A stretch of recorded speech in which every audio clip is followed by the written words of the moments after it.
I'm in love, Jim. Space. The final frontier. These are the voyages of the starship Adequate. Our ongoing mission, until we are cancelled and replaced by something far superior, to review every episode and movie of Star Trek in existence. To seek out new guests and make them very uncomfortable. To boldly go where many other Star Trek-based YouTube channels have gone before. Good evening, good morning, good afternoon, happy Chinese New Year, salutations, greetings, ladies and gentlemen, boys and girls, Treks and Trekkers worldwide, and welcome to another episode of Trekking Up North. I am one of your hosts, Captain Goodwill, and joining me as ever is the delectable Geesian from the planet Honky. That's Japanese, I like that. It's Science Officer Synoiz! Honku! What, darling? Watashi wa Synoiz desu. Nani? Ew. How Is that offensive? I don't know. I don't know. We're banned. I think it's done with the sort of utmost sort of like love for that. When you just watch for Japanese films, you're like, why are all of the men like the most gruff voiced people in the entire world? Why not? It's like you get one soft-spoken guy in have you ever seen the X-Files where it's like dubbed to Japanese? On the DVDs they basically had like a scene per episode, like on the extras, that was like it around the world. So it was like the German version, like the Spanish version, and luckily sometimes there'd be like the Japanese version. And Scully is literally just only animals can hear how high Scully is. Like that's how they've done her voice. Whereas like Mulder's just like, oh, what does you want? And he's just sitting there like, and it really does not work in the slightest. Like seeing it, just being like the German one kind of works, but like, yeah, the Japanese one really doesn't work. But they must just be like, that's how we dub things. Guys sound like that, and women sound like that in our dubs. It's like when I hear the Japanese Solid Snake, and it's just like somehow sounds more gruff than David Hayter, which is like nigh on impossible. But it's just like, "Oi, atashimasu," and I'm like, that's because he got so into character that he smuggled cigarettes up his arse into the studio. And he's just like, hey, he did his research, you know. He did, and he's got tomato ketchup on his torso. But how are you this week, Science Officers? I've been better. Like it's been a tough week. Like it's that thing where sort of we're now the fifth. As of recording, it's going to be the 5th week of Drag Idol next. And there's only 2 more to go, so I'm quite looking forward to that because it's really tiresome. Like last week was insane. I think last Saturday I went to bed at like 1 a.m. on the Friday because I had an event to attend to. Got up at 5 a.m. Afterwards to get into drag to go to a rugby tournament in order to interview all the rugby players and whatnot. And then that finished at 6. I got de-dragged, went to the after party, got home at 6 a.m. And then immediately on Sunday, once it was like about 3 p.m, I had to start getting ready for Drag Idol and start the whole process. So I got ill. You know that thing where when you haven't had enough sleep, you haven't, your immune system starts to buckle a little bit, and then anything, you get anything. So I had no voice. Like if you watch the latest episode of Snatch Talk, which is in the description, my voice is just gone, and trying to read an hour-long script with no voice. So all of the footage, like it's cut out the episode, but literally everything, it was me being like, blah, blah, blah, blah, blah. blah, blah, blah, blah, blah, blah, before the auto cue goes too high up. And I was just like, and just all the editing was just cutting out all these bits while I'm desperately trying to like make my voice not sound like, well, what is it, Solid Snake. But We no, are. I'm We doing are. well now. How are you doing, however? I didn't ask you last week because I just didn't care. But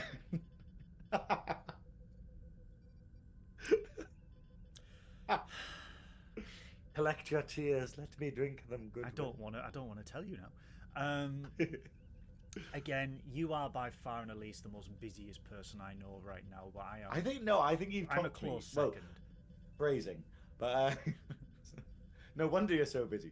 But Really, really randomly. that's a lot of STI appointments you'll require. I sent Synoiz a message randomly, as you do when you are both unhinged. And it was a lovely meme of the good doctor from Voyager, because it is Voyager's 30th anniversary, and I thought I will adorn Science Officer Synoiz with a lovely message. And I sat there and I thought, it's 10:22 on an evening. What's better than to just do that?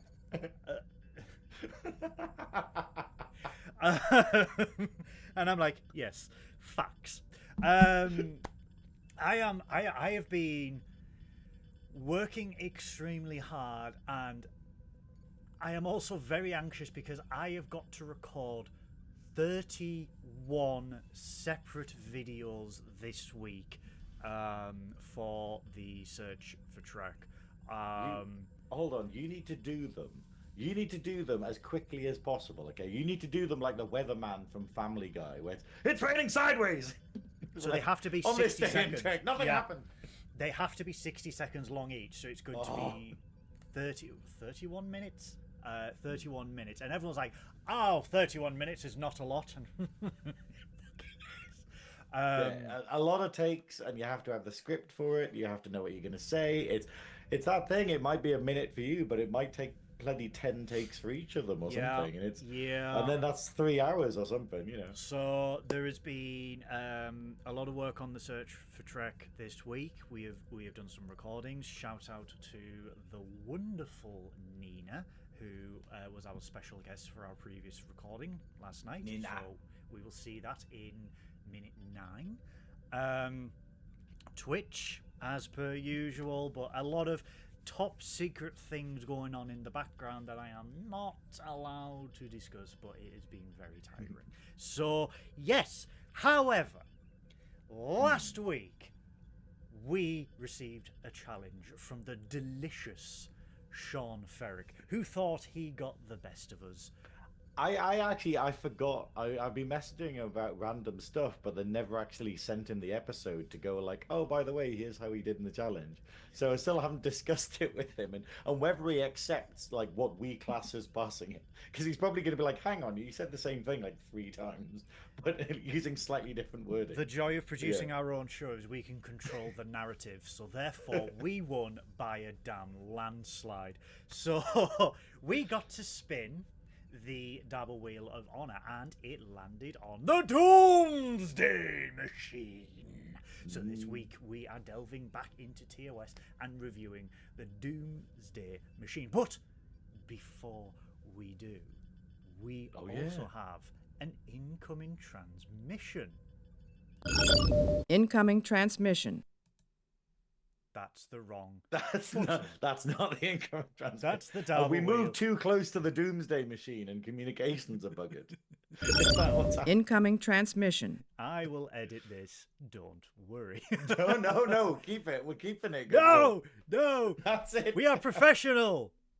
There, Captain one has Goodwill ever and Science accused Officer us of that. Oh, hey, Synoiz. Sorry, I've been promoted to Admiral of Rias by Lee, and he's gave us this T-shirt. Look at him. Don't know what that means. But anyway, I'm Chris, the worst half of Top Grumps, and I've got a question which will determine which wheel you're going to spin. Oh, no. So, Mick Fleetwood, the drummer from Fleetwood Mac, made a cameo in the Next Generation episode as a fishy ambassador. Yes, he did. Can you name the race that he played? Cheers, bye. Shit.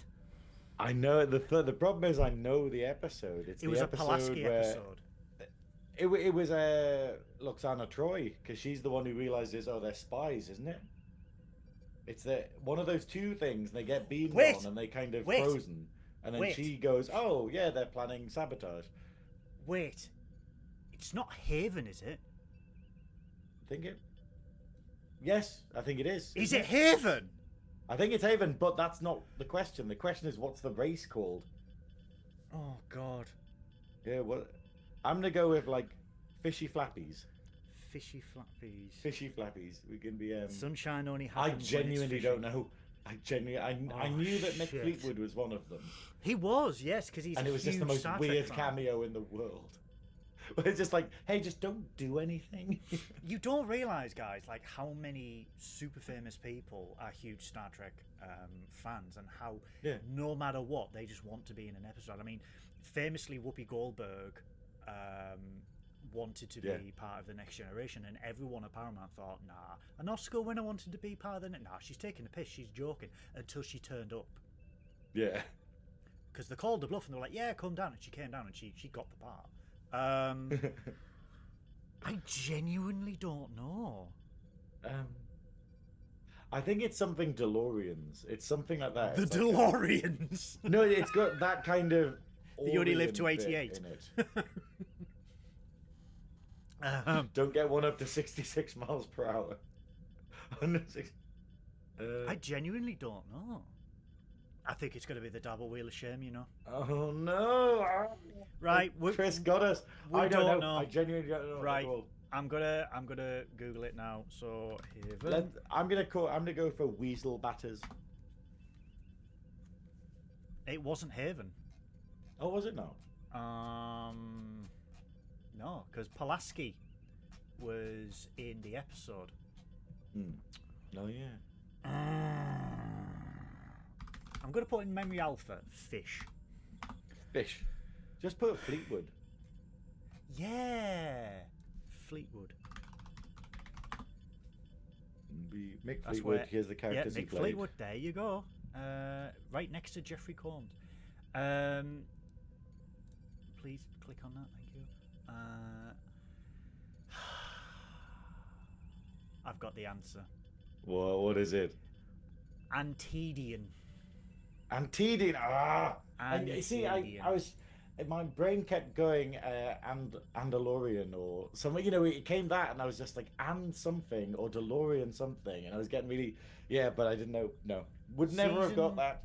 Season 2, episode 19, Manhunt. Luxana Troy arrives on the Enterprise intent on finding a husband. Basically, she got the hornball and she was after Jean-Luc Picard.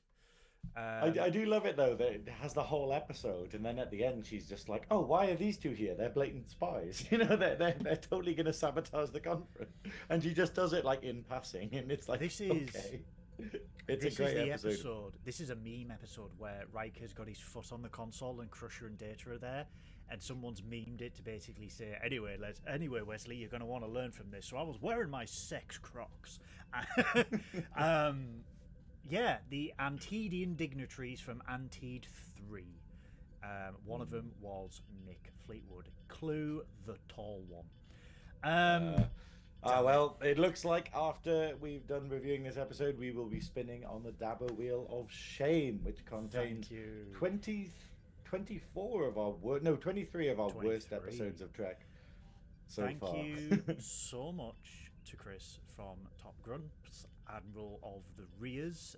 It's not just that, Top Grumps, and he's also got a new anime podcast, which is doing really well, which is fun. Congratulations to Chris on making us fail miserably. If you want to submit your own challenge to us, make sure that it's in portrait mode, and you can contact us on the links down below to submit the challenge, and we will include it in a future episode of Trekkin Up North. Anyway, we are here to review the Doomsday Machine from season 2 of the original series of Star Trek. Now, this is one of my favourite standalone episodes of the original series, and it has always been an episode that I would have loved Star Trek to revisit, but in its nearly 60-year history, they haven't. They have never gone back to this doomsday weapon, this weapon that came from another galaxy. It's never ever been revisited. We've more or less revisited other things from the original series, the Guardian of Forever, Trelane, which is a Q, shall we say, but we've never done the Doomsday Machine. And when this landed last week, I was so excited because for me, this is one of the earliest representations of PTSD and trauma we have in Star Trek, but this is also an allegory for Moby Dick, where we see Commodore Decker chasing the white whale, which is obviously this super weapon that destroys planets. You have watched this episode today, so this is mega fresh in your mind. And first and foremost, we know what the plot is. The Enterprise receives a distress call from the Constellation. They go into a star system which is no longer there, bar the star. They see the wreck of the Constellation and they found out that this terrifying super weapon is destroying planets in its path, and it is heading towards the most densely populated sector of the galaxy. Can they stop it in time? We will find out during this review. But what did you think of the episode overall? It's all right. No, I have to say I absolutely loved this. It's how hit and miss the original series is for me, because it's like I say, I've put oh god, what's it called? The episode that I put into the Dabble Wheel of Shame from the original series that everyone disagrees with, Balance of Terror. That's the epitome of an episode where it's meant to have tension and a lot of sort of, oh, the stakes are really high and stuff, but I don't think it works. I don't think it comes across. Whereas this episode is perfect. This is a ludicrously good episode, and I really, really enjoyed it because everything is there. All of the tension is there. All the characters are there. Everyone has jobs to do. Like, it's really odd. It genuinely doesn't feel like there's a wasted minute in this episode, and yet it feels longer than it actually is. So I've watched it twice now, and you're like, wow, that was only that long. You know, like, I thought that was like an hour and a bit kind of thing. But not in a bad way, not in a kind of a dragged way. Just the idea of so much happens, and it's just so enjoyable. You're like, yeah, this is a meal of an episode. It's brilliant. There is one notable absence though in this episode, and that's Uhura. Yeah, that's literally my first. No, actually, my first note is the music is too loud, and I'm not sure if that's a Netflix thing. Like, it's really odd. Like, I was literally watching it, being like, oh, that's a bit too loud. Let's turn that down. Then, like, I can't hear what they're saying. Let's turn it up again. Oh, the music's too loud. And I was like, who mixed this? Yeah. For some reason, and I watched it on Blu-ray earlier in the week, and then I watched it again on Netflix when I had the time, when I was doing the ironing. And the Blu-ray version was mixed perfectly. Like, there was a good mix of music. Was it remastered? Speech. Yes. So okay. On the Blu-rays, I was wondering if it might be a problem with the remastered versions or something, because that's all there is on Netflix. The joy of physical media is that on the Blu-ray box set of the original series, you can choose between the original episode or the remastered episodes. You can enjoy either the original effects, which are above there, or the remastered effects from 2005. So I watched the Blu-ray, and everything was mixed perfectly. However, when I watched it on Netflix, I had the same issue where the music was far too loud. Yeah. Way really too loud. And the speech was reduced. Like, it was almost muted to a point. But it was that age-old thing where if you don't have a home theatre and you got a Blu-ray originally, you had to turn it up for the speech and then turn it down for the music, and turn it up for the speech and turn it down for the music. Yeah. That's what I was finding I was doing on my second rewatch. I was like, I'm enjoying it. Shitting out, the music's way too loud. And then I'd have to turn it down. And I was like, it's really odd, like, because I think the first time I watched it was about 1 a.m, so I was a bit like, oh god, my neighbours are gonna kill me, you know, because it was just so loud. But so then I thought, well, is this an issue with Netflix? So I tried to have a look at the sound setup, and there's no like option for like stereo TV surround or anything. It's just literally the default is that's it. And I think I personally think what Netflix have probably done is defaulted it to like a home theatre setup where it's not mixed for normal TVs, if that makes sense. Because I've got a home theatre set up, but I was struggling again as if I had like just normal speakers, and it was weird. But the Blu-ray was fine.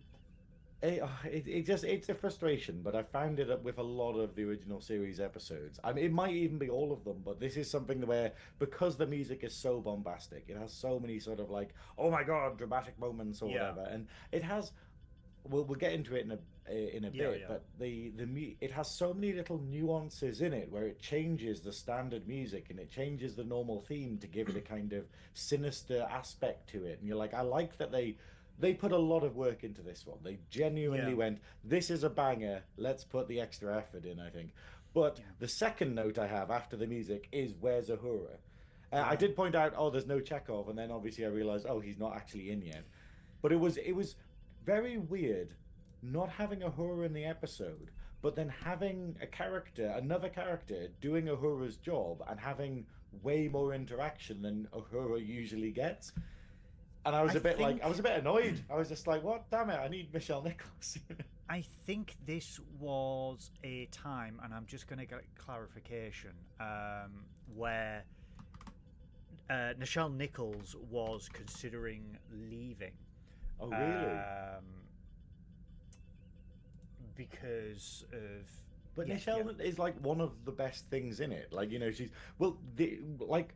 We were saying beforehand, like the fact of like that's why Whoopi Goldberg wanted to be in Next Gen, because Nichelle Nichols opened the door for black actresses to not be limited by the color of their skin in terms of roles.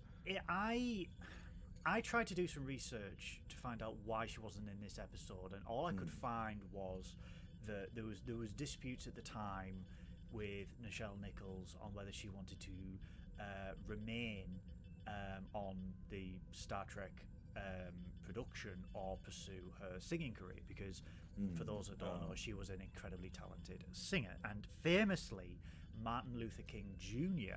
convinced Nichelle Nichols to stay on Star Trek because she was a symbol for coloured people in America at a very poignant time in America's history.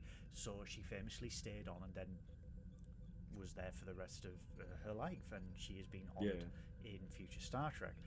But her absence is notable in this episode. But you are right, the comms officer gets more time.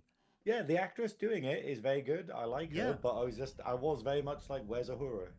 Like it was a noted absence, I think. And it's weird because it's one of those famous episodes where some of the cast are missing, where Uhura and Chekhov are missing. It's like Space Seed, where it's one of the most famous Star Trek episodes, but Chekhov is missing, and then obviously the plot hole in the Wrath of Khan, where it's like, Commander Chekhov, and it's just like, he splashed you in the urinal or something like that. We don't know, but it must have people like, because obviously we talk about it, and it doesn't really happen in later Star Trek because they always make sure that every character's there at least in some capacity in every episode, so that they get their paycheck. Like in DS9, it might just be like, what was the DS9 episode I watched the other day, and it literally has Quark walk into a room and say something, and that's it. That's his only interaction in the whole episode, because it meant he got a paycheck. Well, and you're just like, that's great, Look at the one where Kira was fasting as a religious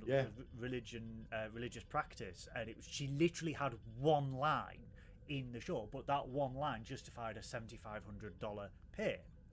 And there's one where O'Brien literally just nods in the background in ops or something, and that's it. And he's just like, good. But that was the thing. It was like, with the original series, maybe they had stuff where it was like, oh yeah, they're on annual leave, and it's like, well, should we wait for them, or should we do the other scenes and then have it where they wait from them? Well, that thing. Obviously, you don't do an episode in a day. You go like, hey, it's a 7-day period. They've had their whole day booked in for like, I don't know, Thursday or something like that. I assume they can do that.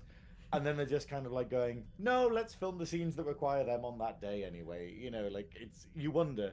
But I mean, this is the thing though. I was watching something about how grievous the shooting schedules were, where all the actors throughout all of a Star Trek series got about like 4-5 hours sleep a night. You know, because it was just like, hey, you're shooting this time, and if you have to commute in kind of thing, then it's like another 3 hours each way, and then you have to get into makeup, so you have to be there by like 6 a.m. You know, Yeah. it's yeah, and you just It's kind of go like, grueling. wow. Yeah, it's grueling, and as you know, as we know, our friend David, who is a background actor in Canada, has the same schedule. He will be up at 3 in the morning to do a shoot, and you know that's an extra that has to do that, Yeah. and it is a grueling job. It's hella rewarding, let's be honest, but it is a grueling job, and it's not for everyone. Like everyone, oh, I want to be an actor, I want to do this, and it's like, cool. Do you want to get up at 2 in the morning and work 16 hours and then get 4 hours worth of sleep and do it all again? Yeah, that's what it's like. This is the thing. As soon as you start getting into it, you just go, being an actor, and being an actor, being a musician, being a Yeah. performer in any capacity is so much hard work. And you have people who are like, oh, I'd love to be a singer, and then you just go, you do realize how hard it is. Like, Yeah. like, and that's why even if you don't like the music, you can always respect people like sort of, I don't know, like Beyonce, Lady Gaga, and all those kind of things, because it's the idea of just going, yeah, they really had to work. Like the reason why they have the opportunities they have and they've done what they've done is because they literally went days without sleep, or they worked their absolute asses off to do this. The same as actors, where you just go, yeah, you did like sort of, 5 like 15, 16 hour shifts in a row, and that's your standard week. it's Yeah, it's and terrifying. you know, very little time off, maybe a couple of months off. You know, once a series is wrapped, and then you're back at it, or maybe a month off. You don't know, but if you want the money and you want a stable contract and stable pay, that is what you do. And you have to appreciate.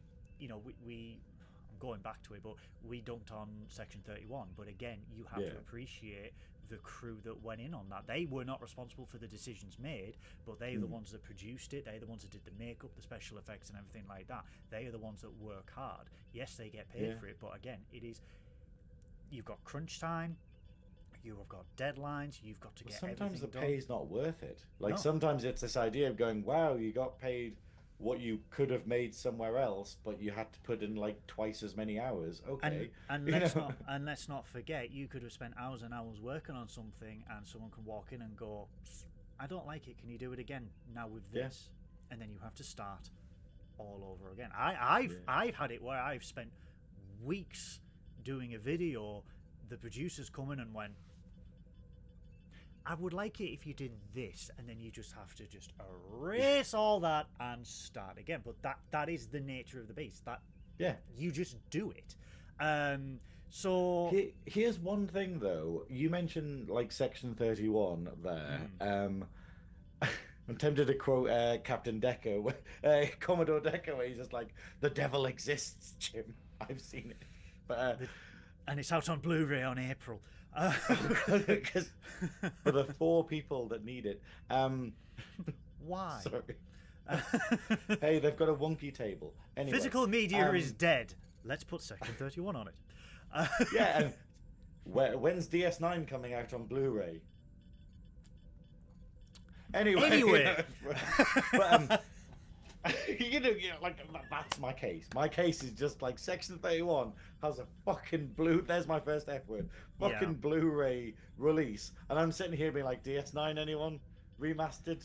We doing this? No. We have touted this on every single week, more or less, where it is a series that deserves it. But we must get into the Doomsday Machine. What I was going to mention though about Section 31 is that that's a similar plot, which is the Doomsday Machine is basically the plot of Section 31 to an extent, but just better, where the idea of a device has been made that can that is never meant to be used, but is meant as a kind of like a sort of well, if I'm going to go out, I'm going to take everyone else with me kind of thing, which is essentially what the device, what's it called, the Godsend.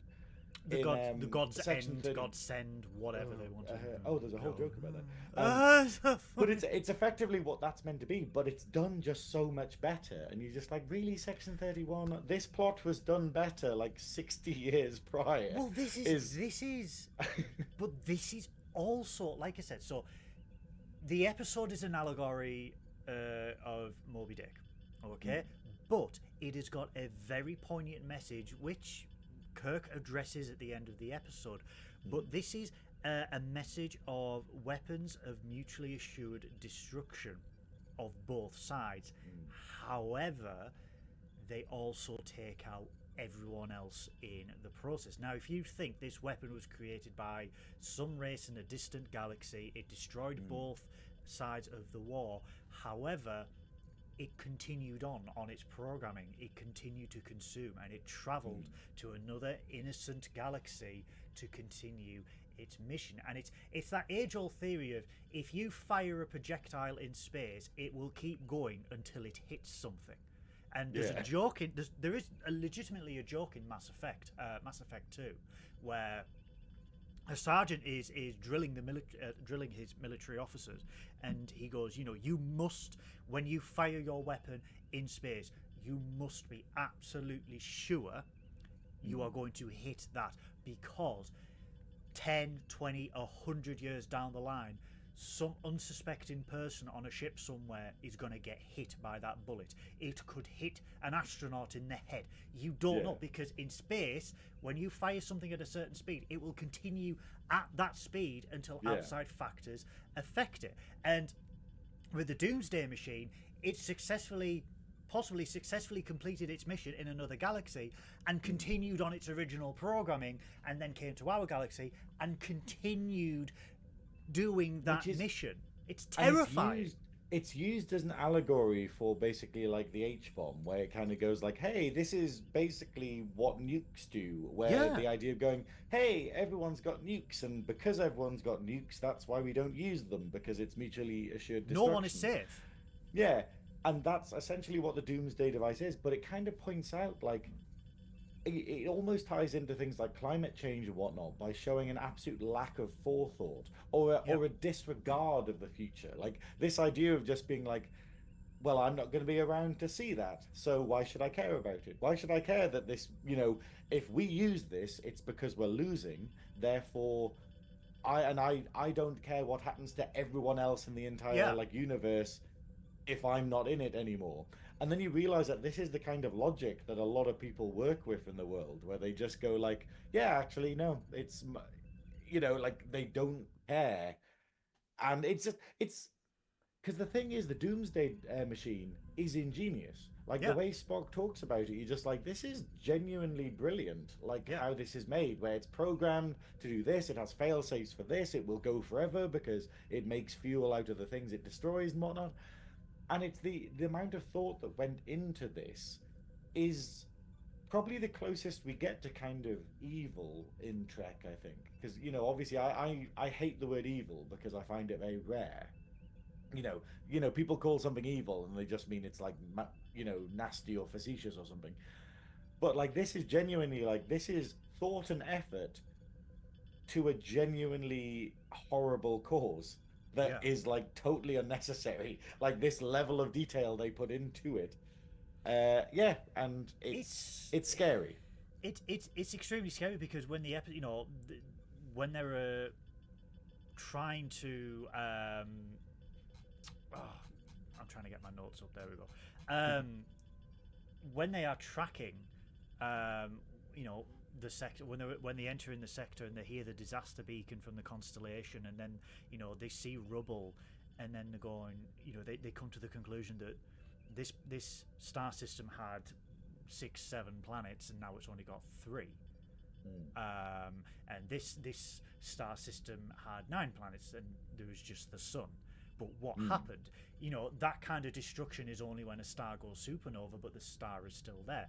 And you have to think, like, we say this a lot about Next Generation episodes, where you don't really see the Enterprise massively damaged. You don't see it like that because it is the hero ship, and it's one of those where it is infallible and it'll always survive. And then when you look at that image right there, you've got the Enterprise, and then something that looks exactly like the Enterprise, absolutely torn apart, dead, just listing in space, wrecked. And you go, what could do that? What could destroy a ship like this and destroy planets? And all the way through the episode, it just feels like there is just zero hope. And even all the way through, when they are, trying to find a solution, their solution is to get the hell out of here. And what? Yeah, to get the hell out of here. I'm trying to work out. It's my camera is flipped, so I'm like, which direction is pointing? But we just had the picture up there, which is a note I made of.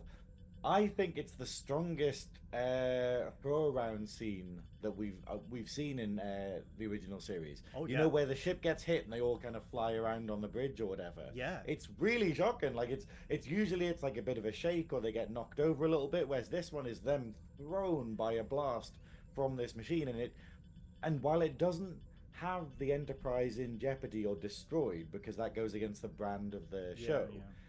It does it as close as possible of going, they are not going to survive this if they actually go, into it. Because and that's we see real jeopardy. Because obviously effects at the time, limited budget, but the exposition of critical damage on this deck, major casualties, major this, the Enterprise is, for all intents and purposes, getting severely fucked up by this weapon, and its fate will end up like the fate of the Constellation. And I mean, it mentions when they get the distress call and they actually get to the Constellation ship, they say that its disaster beacon is activated. I've never heard that before. We get distress beacons and whatnot, but the idea of a disaster beacon just being like, it's absolute awful. Like, the ship is compromised. Yeah. And it's just, that's the seriousness that we start the episode with.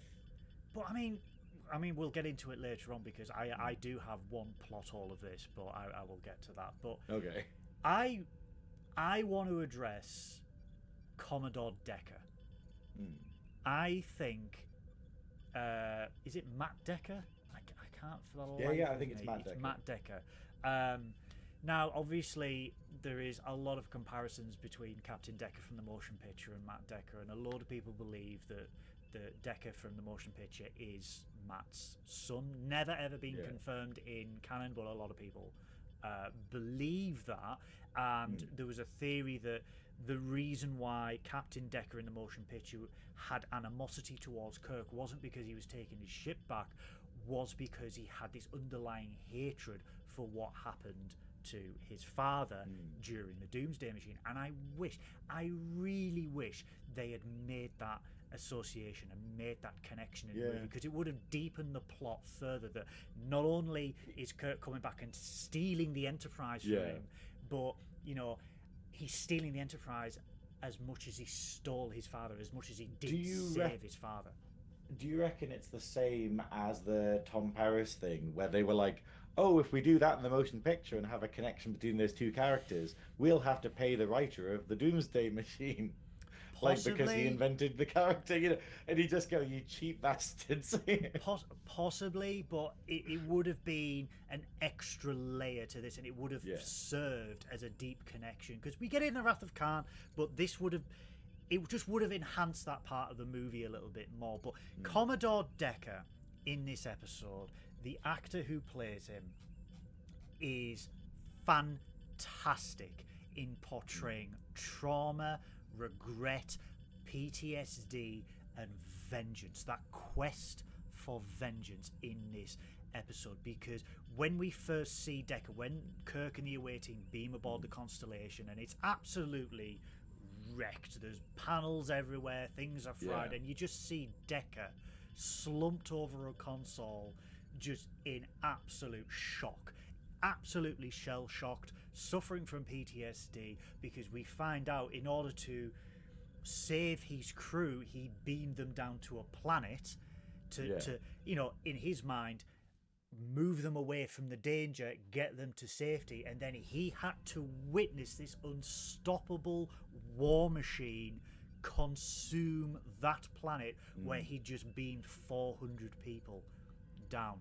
And you can see it, and again, it's a great early depiction of PTSD in Star Trek, because he doesn't have to say much, he doesn't have to do much. It's just it's the range of emotion in his face. He's really, really well done, and it's like the problem is, one of the things that I've got down as a note is, the problem is, and I know I hate on him all the time, but it's the fact that like he is so good, the actor playing Decker, that it kind of shows how bad Shatner is.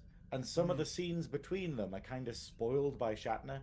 Like, for instance, the first scene where they find him, it's almost as if Shatner's annoyed that he's not stealing the scene. So he's like hamming it up a bit. Yeah. But then he just sounds, we get this amazing, like, these amazing sort of bits from Decker, and then it immediately cuts to Kirk just doing a shit bit of overacting. And you're a bit like, are you trying to sort of,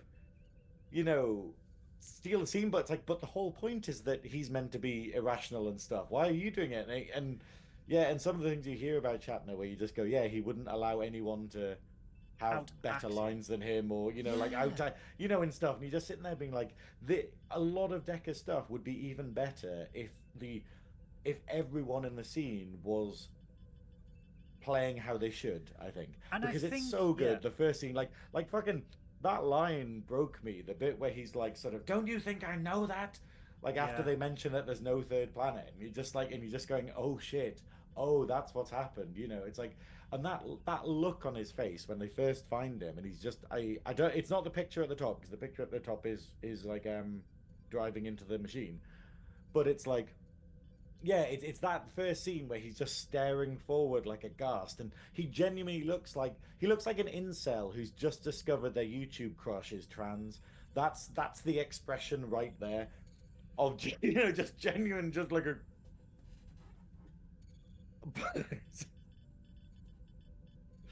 That's him looking at his bank account after. Yeah, I donated everything to our OnlyFans. Oh God. And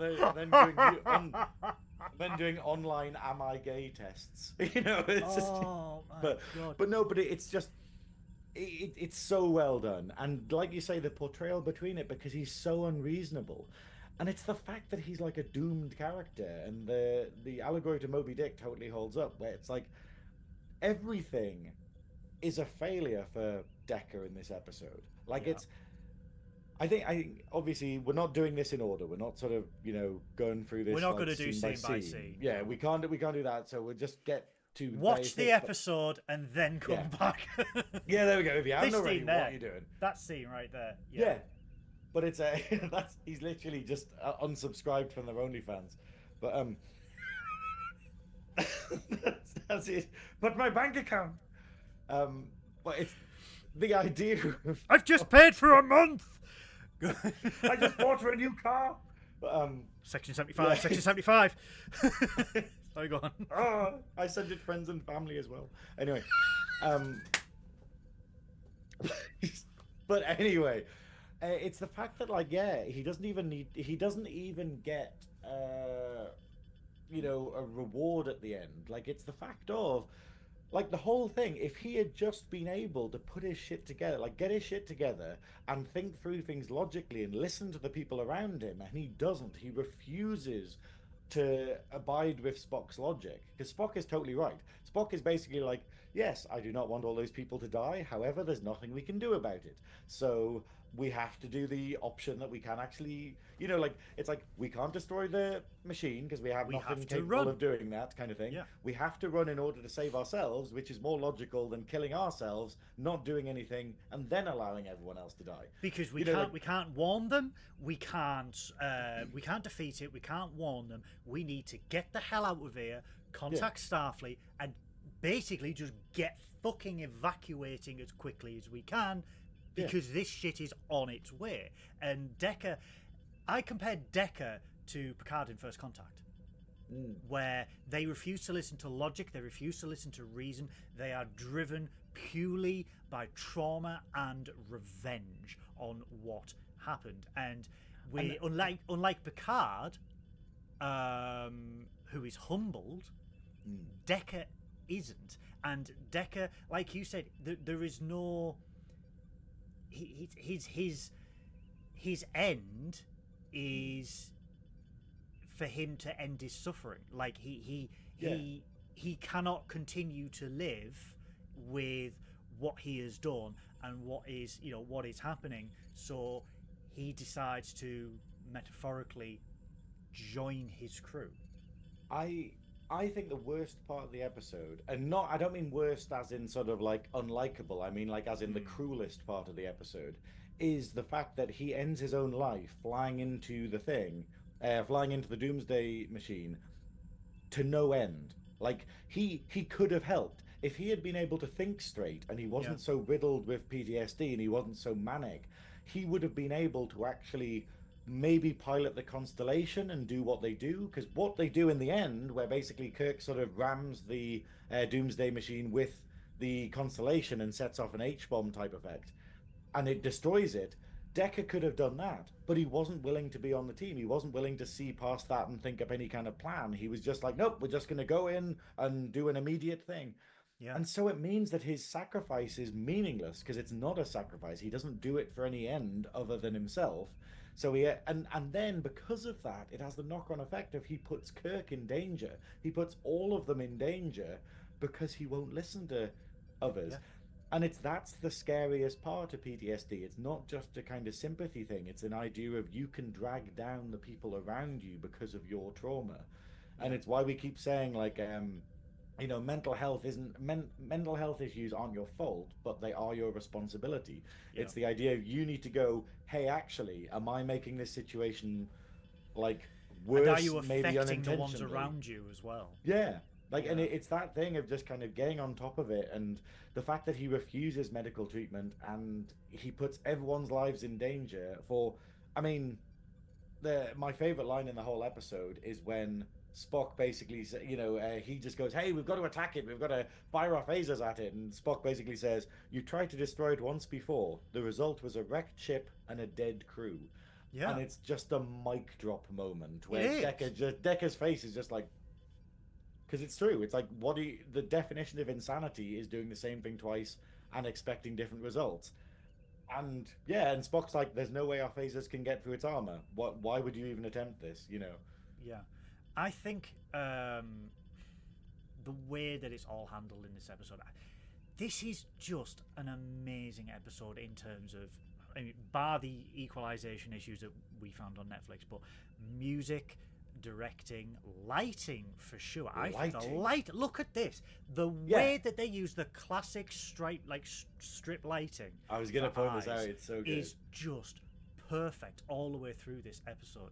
But then when Decker assumes control of the Enterprise and he's sitting in his chair, he's sitting in the captain's chair, and the lighting is it overhead lighting or whatnot, but it brings all the shadows out across him to demonstrate that he's not sane, to demonstrate that he's not a force for good in this episode.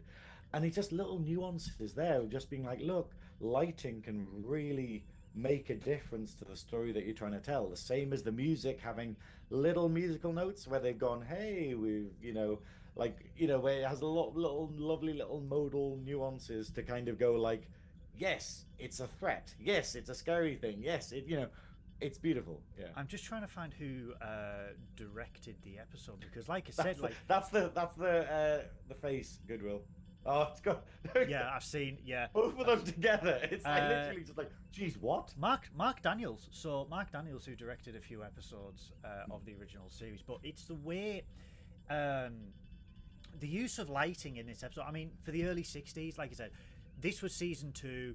Season 1 was famously one of the first TV series to be in full Technicolor and take full advantage of NBC's color broadcasts, and the way that they utilize black and white techniques in color and then use lighting to symbolize that Decker's style of command is vastly different to Kirk, and Decker is a man purely driven by vengeance at this point. I mean, look at it right there. Yeah, there the we go. lighting in that, everything behind him is dimmer. There is one source of light on him as well, and then also they've got the eyes focused with a strip light. Also, how he's sitting, it shows unprofessionalism. It shows that he's not quite comfortable. Well, he's comfortable, but like not in a sensible kind of position or in a sort of professional way. Essentially, stolen the ship. He's hijacked the ship to continue his quest for vengeance, although it is, like Spock said, it is futile, because the same fate will happen to the Enterprise as it did with the Constellation, because he's doing the same tactics. He's not thinking rationally, logically. And the way they involve naval rules and regulations to try and relieve command, and they can't do it because he hasn't been examined, and they can't relieve him of duty because they need evidence to relieve him from duty. And the way that they basically say, we don't want you in command, we believe you have been compromised, but by law we cannot do it, so we are stuck in this. And although Spock has strong objections, the code of duty is still instilled within him, and you can see where you've got McCoy's annoyance at the whole system, because McCoy is an old country doctor who's like, I don't give a shit about chain of command, I don't give a shit about regulations, this man is nuts, I will certify him right now. And Spock is just like, you need to do this, you need to do this, you need to do this. And it's like, it's so cold and direct that it annoys McCoy further, because he can't do anything. There is nothing that anyone can do to relieve Decker of command. Well, it's so good though, but it's brilliant that we need to talk about this, because because it's like the fact of it's one of my favorite lines in it, where it's basically like McCoy's just like, what, you know, like we need to get rid of him, and then Decker's just like, you're out of line, and he's like, so are you, sir. And just adds it afterwards, like as this. And it's a perfect, like, McCoyism, I think. It's just it's so good that he's just like, I don't give a shit what the rules are. We're all going to die if we let this nutcase in charge. And it's the epitome, though, of in companies where you get a bad boss. Like, this whole thing is literally when you get someone, like, who's like a bad boss or a bad manager or something, and you kind of go like, wow, you don't know what you're doing, and then when everyone else realizes they don't know what they're doing, but then they still kind of can do shit. Like I've had bosses before where they've gone like, hey, we all need to do this, and you're like, that won't work, that genuinely will have no effect, and it'll be like a massive waste of time and cause loads of issues and stuff. And they're like, no, I don't want to look at the research, I don't want to look at like all of the evidence, proving like me wrong. I'm not going to look at that. I'm just going to do this because I'm in charge. And I've had people pull rank and go like, nope, do it.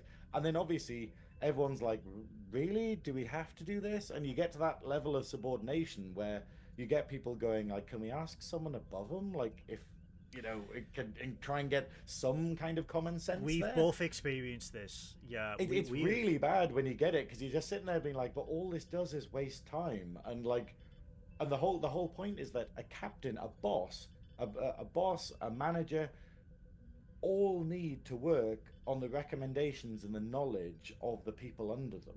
It's the whole point, like Picard does, where Picard always kind of goes like, okay, so thoughts? What does everyone think about this? Because that's all you can do. If you go, hey, I'm not going to speak to my tech people, I'm not going to speak to my like designers or something like that, I'm just going to make decisions without consulting them on what they are actually employed to know about.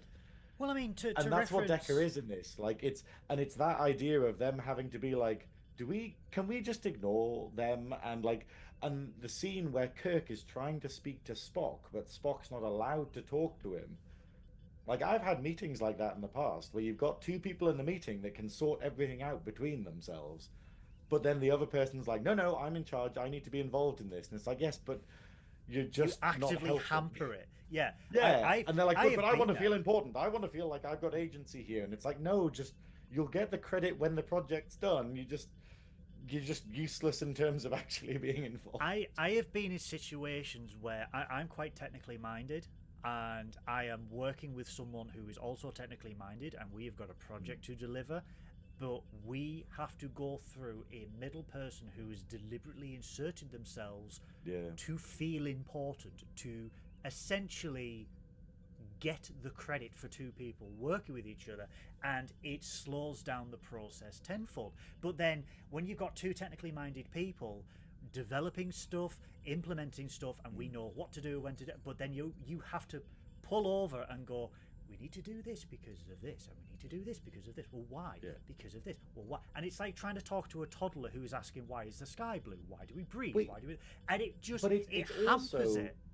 having that every man in that situation can help. It can be beneficial to it because obviously two technical people might get carried away. So having someone that's a bit more grounded, being sort of like, okay, right, cool. But the whole point is that like when they're not that, when they are actually just like, oh, I don't actually have anything to contribute, but I need to be involved because I feel like I need to be involved. Yeah. Like rather than going, oh, actually, yeah, you're doing fine. Like it's better to kind of go, you discuss it all between you and then come back to me and then I'll look at it and go, oh, actually, I'm not sure about this. Can Especially you when why they you've done this? say, But then especially when they it's- say, like, well, we can do this in 2 days.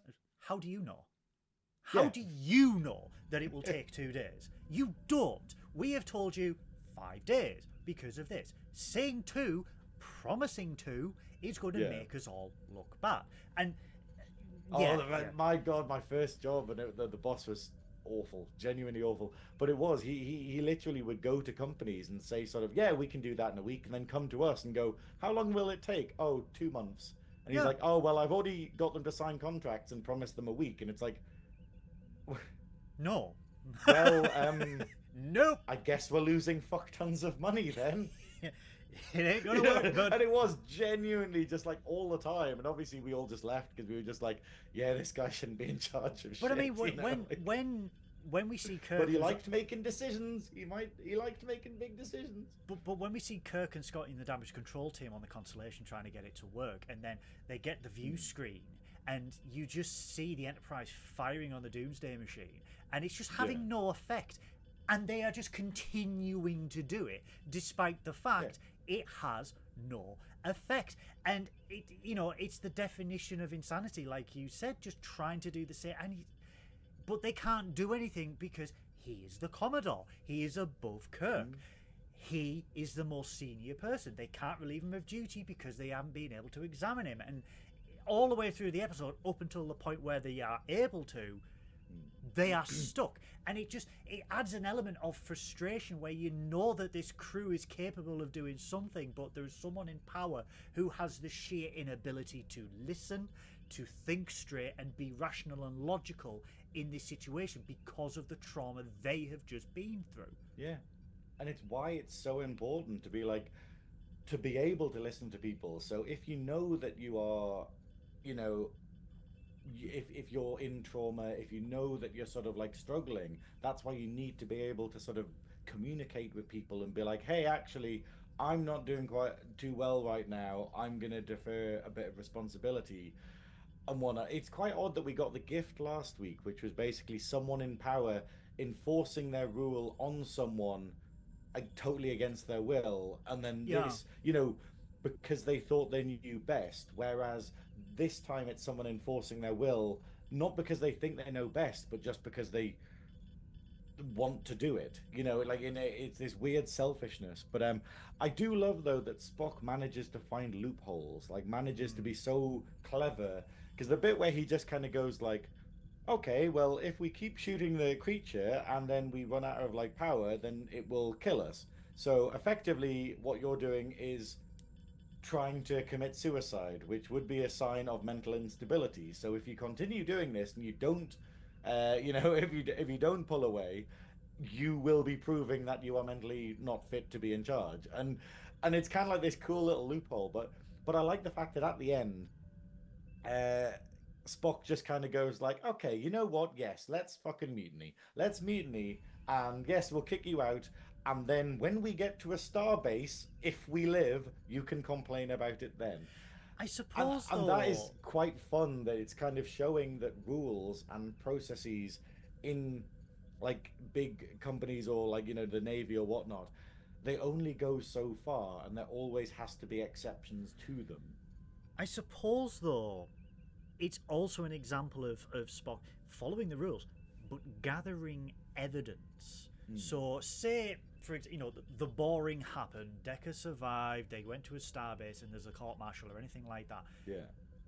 They have got documented evidence of what he was trying to do, and documented evidence of the crew making him aware of how this would look. like you said, if you drain power, you are essentially killing us, and you are going to do this. And you know, it's a very clever way. And yes, they do eventually mutiny, shall we say? But it's the way that they do it, and I think Spock does it in a very diplomatic way, in a very logical way. But yeah, he does find those loopholes. And I want to go back to Kirk and Shatner's performance in this episode, and I think this is a great example of why the character of Kirk needed to be humbled in the movies, needed to be humbled in Star Trek 1, 2, 3, and 4, where, you know, he suffered loss, he faced death directly, and in this episode, you see, like you said, he almost fails to grasp how where Decker is coming from, how Decker is behaving, and he is so focused and driven on being a captain and solving the issue and getting this sorted. And yeah, and it sort of, for me, it enforces the fact that the movies needed to humble the Kirk character to the extent that it did, because it made him realize, you know, it made him, I think, appreciate where characters like Decker came from. You know, when he lost the Enterprise, when he lost Spock, when he lost his son. If anything, it's the idea that he doesn't seem to understand how far gone Decker is. Yeah. Like, it's the fact of, like, even when they find him on the ship, he's immediately just like, oh, you look like you're in full trauma. I'll just force answers out of you. And it's just like, wow, that's not very considerate. And then the fact that they just kind of bring him into the fray without considering, like, because the first thing you would fucking do, if, you know, after that first scene together, the first thing I would do is like, okay, you're going to go and spend some time with Dr. McCoy, tell us everything you know about the Doomsday thing, and we'll sort it out. Just, you know, but even go and talk to the nice doctor. But even that first scene where McCoy says he's in shock. Yeah. The first scene, he is shell-shocked. Yeah. And still they don't do anything. Yeah, and then Kirk allows him to be in this position where he can pull rank and be like, leaves him alone on the Enterprise on the bridge and allows him to do this. And it's a very weird situation. It's the fact of, you know, like, you know, Kirk does save the day because of Decker's failings, where it's the fact of Decker should have been the one on the Constellation, you know, doing that, and Kirk should never have been put in jeopardy like that. But at the same time, Kirk puts the Enterprise crew in danger by allowing this madman on it, you know, like allowing this madman on the bridge, effectively. That's horrible, and he's traumatized, but it's also the idea of going, this is nasty. This is nasty towards Decker. But why the fuck did he beam the whole crew down to a planet when they'd seen evidence that this thing destroys planets? It's a weird one where you just feel like, run away from it. This is what I was going to get to. Yeah. This is what I was going to get to. So you adjust your camera because you're drooping. I will get to my plot hole. Oh, lovely. This is what I was really going to get droopy. to. This is my thing, right? Escape pods. Okay, so the scene where obviously Decker has unalived himself in the shuttlecraft, they noticed that there was a power blip in the Doomsday Machine, and then they deduced that if a sufficient enough explosion within the machine triggered, it could immobilize it, i.e. if they throw the ship in with the warp core, it would immobilize it. Yeah. Okay, so when they are trying to when they are throwing the Constellation into the center of the Doomsday Machine, okay, and Kirk needs to be beamed out and the transporters are shorted, right? Where's the escape pods? Yeah. Why not get into an escape pod? Why not get into a shuttle? Why are you relying on one thing? I assume that it's because, like they say, things get caught into the thing's gravitational pull, isn't it? Don't they say something like a shuttle would not be able to actually get away from it because they get like tractor beamed by it, because it seems to have, it seems to be very clever, where it seems to just be like, hey, something's getting closer, I'll put a tractor beam on it and bring it in. And so I kind of wonder if escape pods would have done that, or a shuttle would have done that.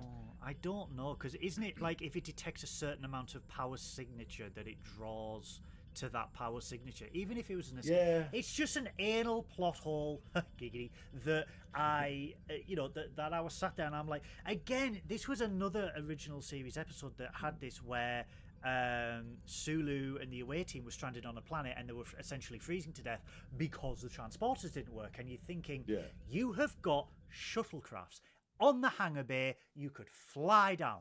Why didn't you use it? You never even mentioned them. In that episode, doesn't it specifically say that there's something in the atmosphere that stops them shuttling?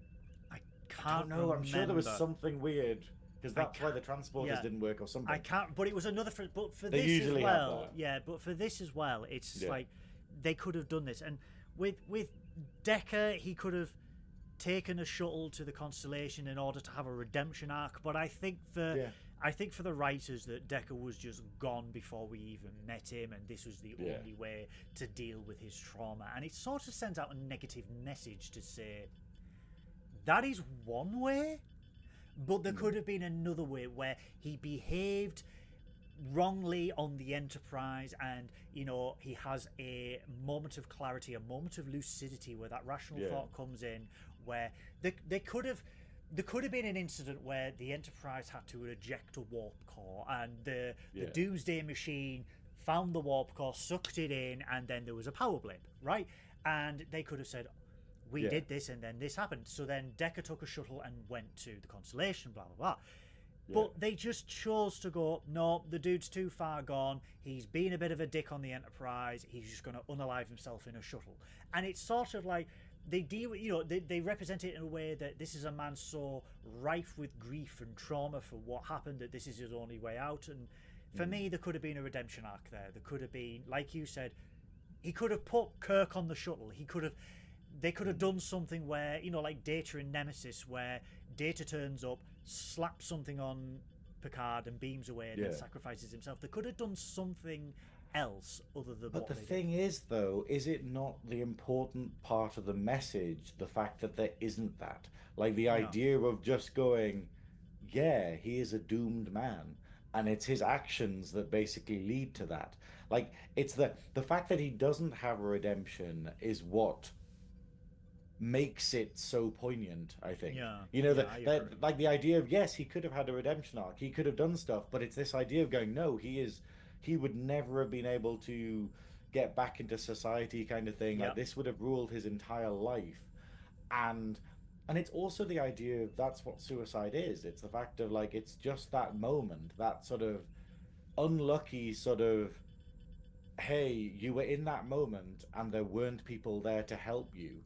And that's what's so terrifying about it. When we talk about people like Robin Williams and whatnot, where we just kind of go, wow, but he seemed so fine. It's like, yep, because he got like an hour without people there, like they should have been. And at that point in time, it seemed like the greatest idea in the entire world. And that's the horrible bleakness of it all, And I kind of like that it points that out. It kind of just goes, yeah, no one was there for him. Kirk was not there to go, hey, you need medical treatment, you need to be with a doctor. He just went, okay, yeah, he looks fine. Oh, he's talking, so he's fine. Let's just get on with things. And it's like we have in workplaces, where we have people in workplaces who are struggling from mental health issues, and then the bosses are like, oh, but they're doing the job fine, so don't need to do anything about that. And you just go, well, no, you should be the one going there before they snap, before it goes too far. What happens to Decker is basically upon Kirk and maybe the rest of the crew for not intervening earlier, like to let his delusion go that far. And honestly, more than 2 fucking security guards, although I did put a note down of how much I love the security guard fight. That is one of the, you can see the punches being pulled, you can kind of see everyone, telegraphing their next move before they make it. But it's a really good fight because it literally has, it's not like Decker just owning the security guard. they're both sort of trading blows, and then in the end, Decker gets the upper hand. But it's a great little fight, and it's like, why did you only send two people with this guy who is genuinely hopped up on adrenaline and yeah. It was only Anyway, one sorry, I went person in off. the turbo lift, wasn't it? It was One person. literally just only one Yeah, guy. two people went with him, and then there's only one guy in the turbo lift, and I was like, what happened to the other? You literally just let one guy deal with this guy. Okay. It's a fail. It's a failing on the system. I think that what happens to Decker happens to Decker when he should have had support and whatnot. One of the final things I want to discuss though is the tension towards the end of the episode with Kirk. Yeah. On the Constellation, literally staring down the gaping maw of death, and the tension that builds. And again, maybe a criticism of Shatner's acting, maybe not. Gentlemen, I suggest you beam me up now. I quite like it. I quite like that even in that moment he's still like, okay, it would be nice to have this any time now, and I kind of like it because it's very Kirk. I wouldn't criticize the acting there.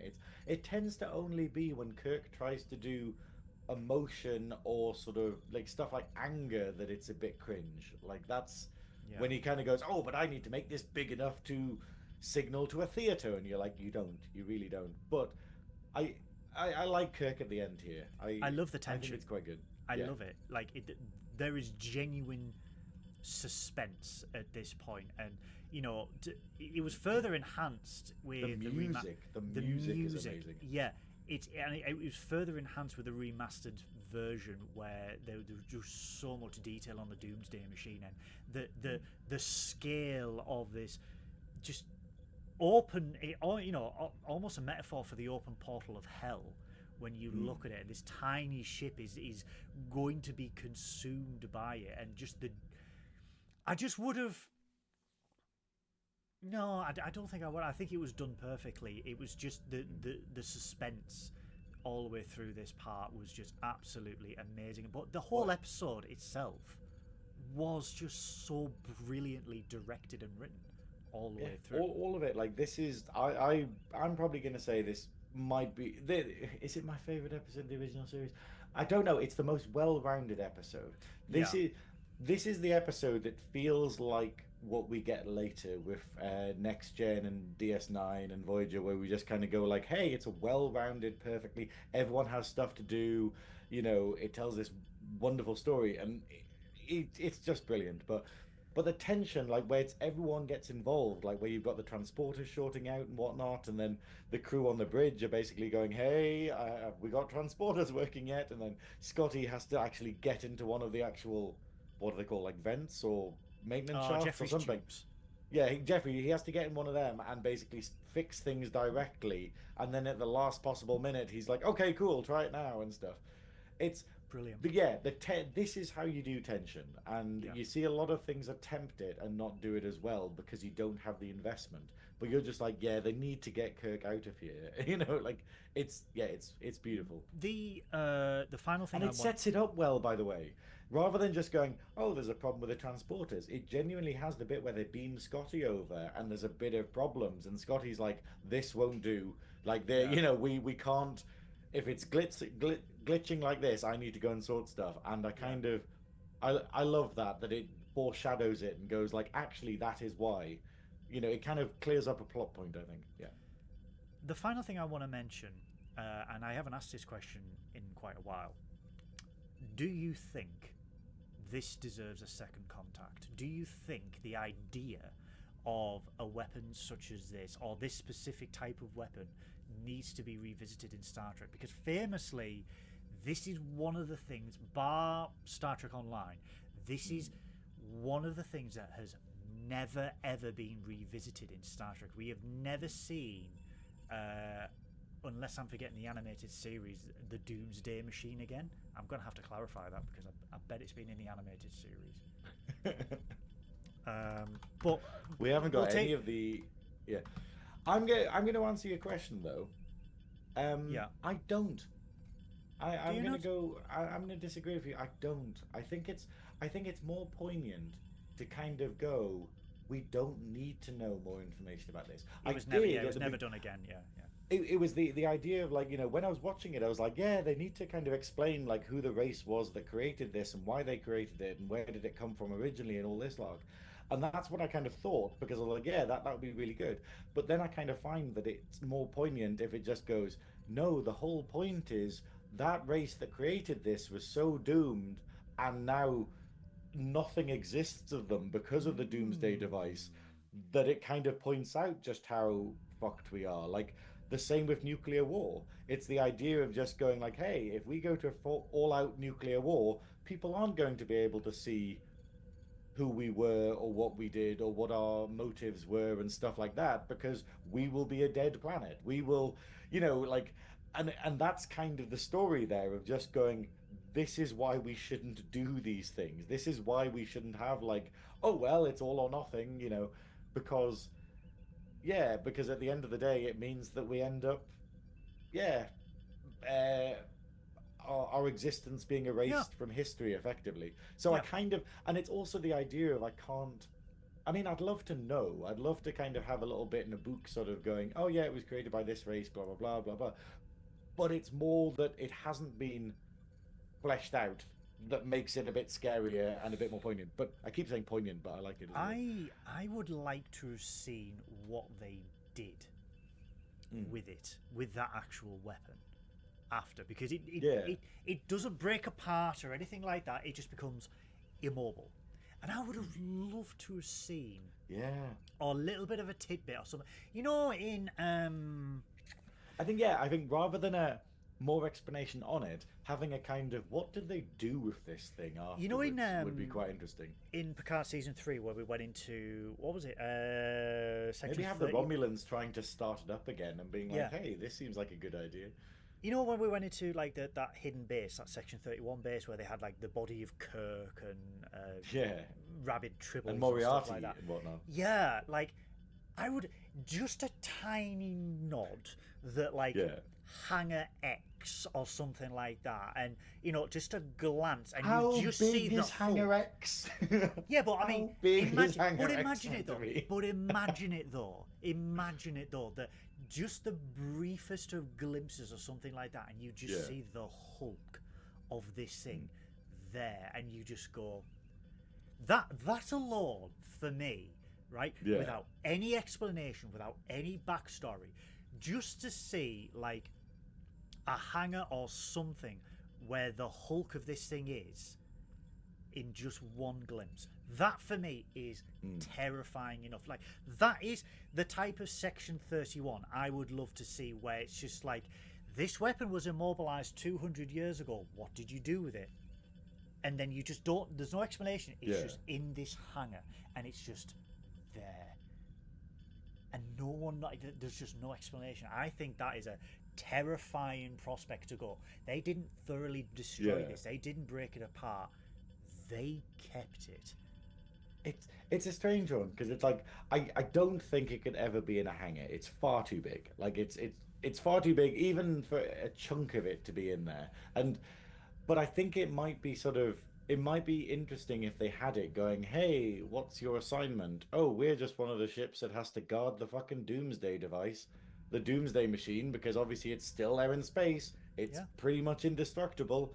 We can't put it anywhere because it's too big for anything, and we've got to make sure that crazy nutters don't try to reactivate it or whatnot, and we still haven't found a way to like take in a it hidden apart. asteroid or something like that, where it's just like stalled. They've moved it somewhere in space to go, like, we just have to keep watch on this because it's so good. a thing, That would just be so good. Like I said, they don't even have to explain, just to be like just a quick glance there, like they did with that facility where you just see this and this, blink and you miss it, like Genesis 2 device and James T, and then you just, like, there's a thing where artifact thing, the Doomsday Machine or something, where they're just an asteroid, and it's just something to go, this is where it is, this is what they did with it. I just think would be really interesting, because it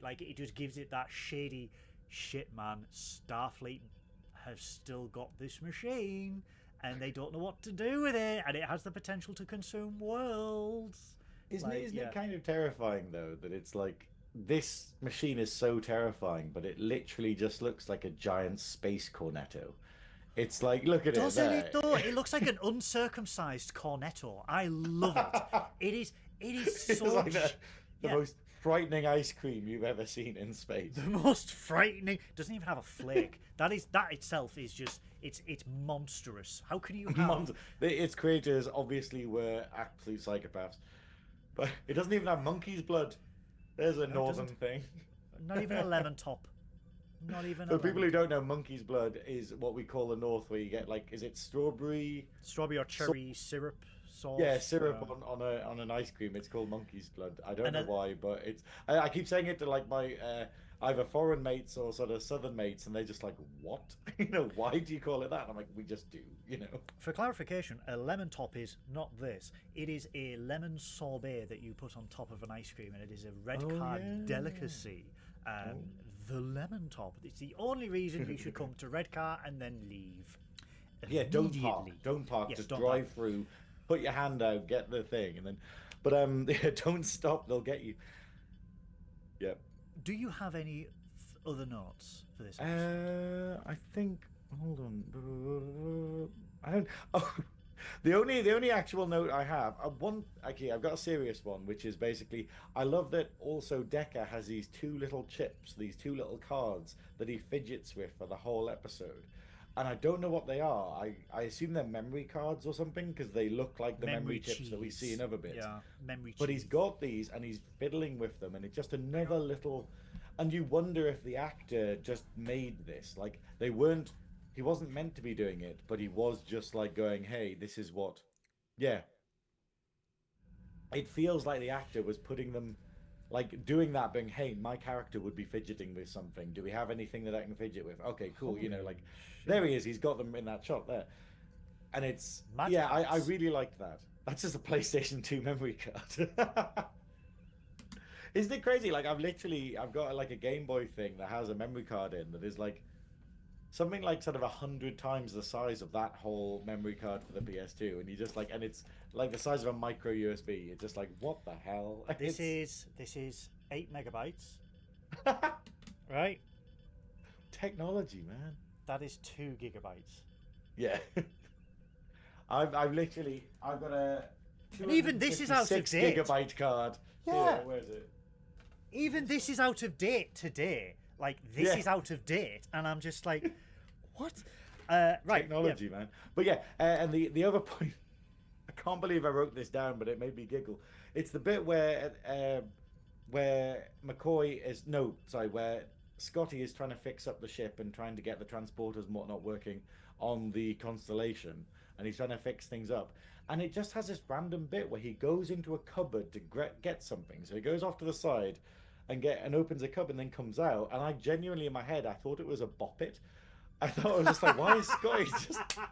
Because it's just this little device thing. And I'm just like, it looks like it's got 3 hold things on it. I'm like, why has Scotty just got a boppet? And then he just goes and Bop sort it, of like... squeeze it, reverse the polarity. Bop it, squeeze it. Well, it made me giggle when I was watching it. And I was just like, no one has ever thought that before about that scene. It's just you being weird. Oh, But, my God. No, but honestly, I thought it was an absolutely amazing episode. I think Kirk is great in bits of this. Everyone knows I don't like Kirk really that much of a character, but he really works in this episode. It's just the original scenes where he's with Decker and he's trying to outact him, and it doesn't work that well. But Decker is... It's annoying that this character could only exist for this one episode, but he absolutely steals the show in it. It is. And the device itself as well. One thing I want to mention is I watched the remastered version, obviously, because that's what's on Netflix. Yeah. And the thing looks good. Like the Doomsday Machine looks good, but I kind of before we started recording, I googled what it originally looked like in the original, and it kind of looks better. It kind of looks more visceral, I think, like in the original, where when It you looks see inside more its older. mouth, rather than it being glowing red, it's got actual sparks and stuff in it. And I'm like, I kind of like this. Like, yes, it does look, the scenes look tacky, where you can tell that the Enterprise is just stuck on kind of thing. Yeah. But I kind of like it being a model, if I'm honest. Yeah. That was our review of the Doomsday Machine. What do you think of this episode? Do you like this episode? Do you love it? Is it one of your favourites? Or are you not a fan? I want to know in the comments below, because me and Science Officer Synoiz would love to have a conversation about it with you. So leave a comment below. But meanwhile, we are receiving an incoming transmission. Incoming Here we transmission. go. Oh my goodness, we need to change the double wheel We need because to of get off the wheel of honor. We have not deserved this. Chris. We need to edit the we need to edit the Wesker clip in there. I have changed it. So welcome everybody to the double wheel of shame. For those who have just started watching Trekkin Up North, first of all, welcome. Why don't you click that subscribe button down below? Every week we spin the double wheel of episodes, which contains every episode of Star Trek in history. However, there is a little twist. Shh, they don't need to know. But there is a little twist, because we have developed the double wheel of honor and the double wheel of shame, each containing 24 fantastic or terrible episodes that we think individually are good and bad. And because we failed miserably at this week's challenge, thank you, Chris, we get to spin the double wheel of shame. We spin the wheel when it lands. We got too much of a good run, I think. We were getting too cocky with our challenges, and now we are being punished with the double wheel of shame. We spin the wheel when it lands. We all yell at the top of our lungs, double! And whatever it lands on, we must review in our next episode. And because it is the double wheel of shame, I have to say it. Science Officer Synoiz, what episode of Star Trek do you want to review next week from the double wheel of shame? What? It's almost like you're expecting me to say a particular episode. Just say because it. Rip the band-aid it will off. break you.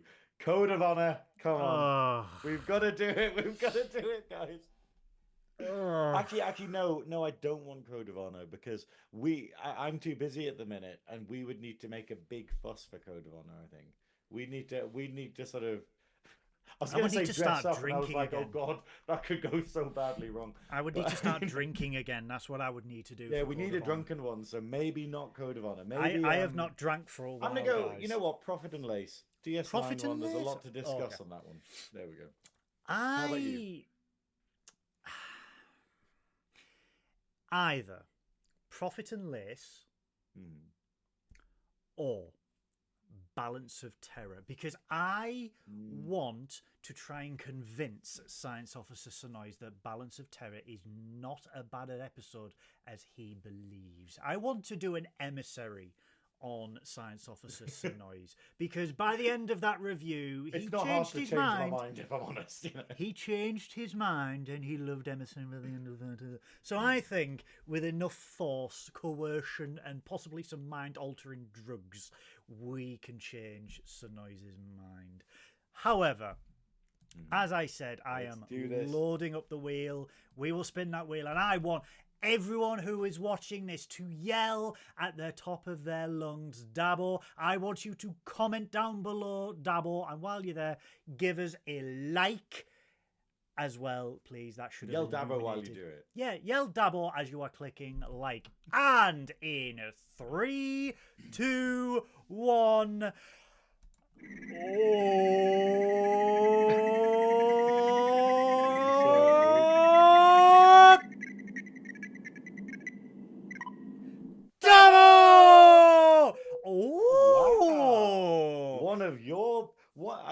I'm willing to say your controversial pick, I'd say. This is very controversial. Star Trek Prodigy Season 1 Ghost in the Machine. Well.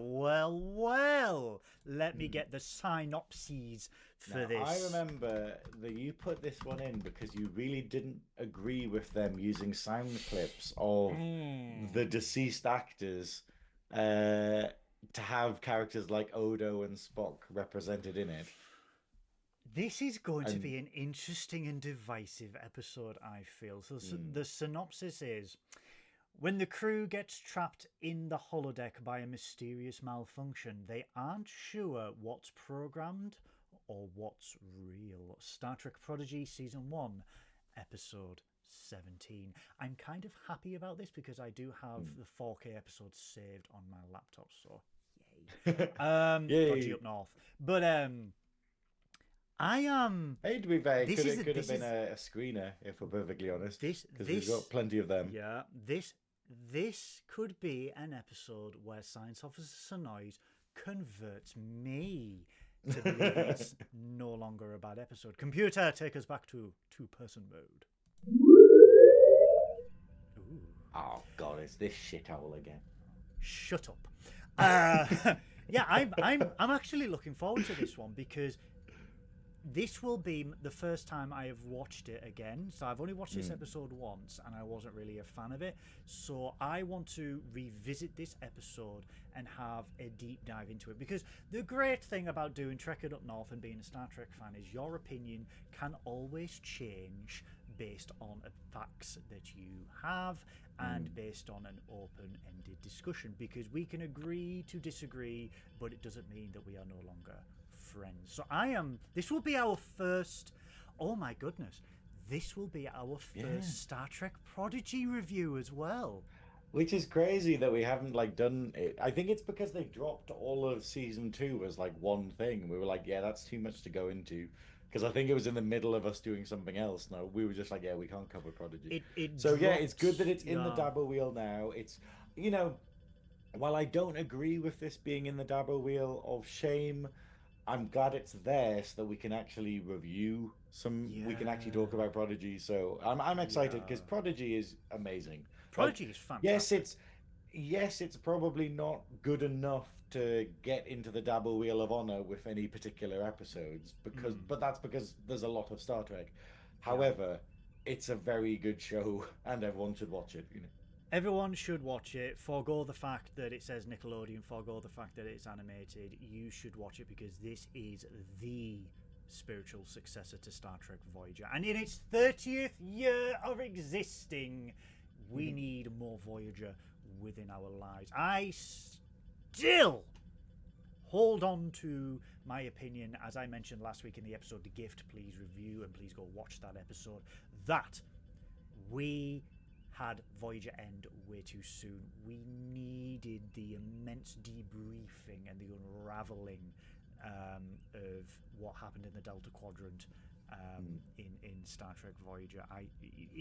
We get glimpses of it in Prodigy and in Star Trek Picard, but it doesn't cover it. It really doesn't cover it, and I think the consequences of Janeway's actions do need to be highlighted. Yeah, that is something that definitely could be explored more. But but we have survived this episode, the wonderful PTSD in space. The Doomsday Machine! Cornetto. Space Cornetto. Forever it will be known as the uncircumcised Space Cornetto. Right. That has been another fantastic episode of Trekking Up North. If you like this episode, like we said earlier, please leave us a comment and a like below. If you love the Doomsday Machine, let us know. We want to have a discussion with you about this episode. If you have any challenges for myself and Science Officer Synoiz, please contact us on the links below. Trekking Up North is also part of the Nerdy Up North group, who can be found in all the delicious links down below. You can subscribe to their YouTube channel because there is a broad range of content on their top grant sponsors up north, the actual Nerdy Up North podcast. We've got Chris's new anime show, we've got Gaming Up North, we've got Gigs Up North, we've got everything else There's a lot of nerdy everything shows. else that they do. You can find Science Officer Synoiz, aka the Velvet Snatch, in the link down below. You can click like and subscribe to the Velvet Snatch on every single video and watch Snatch Talk, because this poor soul is putting everything into them. God bless him. He used to have hair. He used to be 27. I used to have follicles. I used to have He is the hardest working person in the Northeast at the moment, and please give his channel the love that it deserves. If you like the theme tune, which was a lovely cover of Star Trek Voyager, Adam Astridge music in the links below. If you want to follow me on all my socials and on Twitch, straight down below. Basically, all the friends of Trekking Up North, I order you to subscribe to their channels. Specifically search for Trek. Please have a look down below. But until then, do you have anything else to add, Science Officer Synoiz? No. No. No. No. No. No. No. No. No. No. Okay. Have a wonderful week, everyone, and I hope you've enjoyed this episode. Please share it if you can, because Everywhere. yeah, we're still a new channel. This is a new channel for us, and so therefore getting the episodes out there to the people who would appreciate them is a big deal. So if you have enjoyed this, if you've watched it through, and if you have if you want to help us, then please share and like and subscribe and all that nonsense. As Mystery Science 3000 used to say, Mystery Science Theatre 3000 used to say, circulate the tapes, share us far and wide, because we are just two passionate Trekkies from the northeast of England, and we would just want to share the love throughout the world and annoy everyone with our accents and our tangents, because what's not to love? But until next time, he has been Science Officer Synoiz. I have been Captain Goodwill of the U.S.S. Adequate. I want you all to stay safe, look after each other, live long and prosper, and as always, Miles? Miles? Miles? What does she want, Miles O'Brien? This.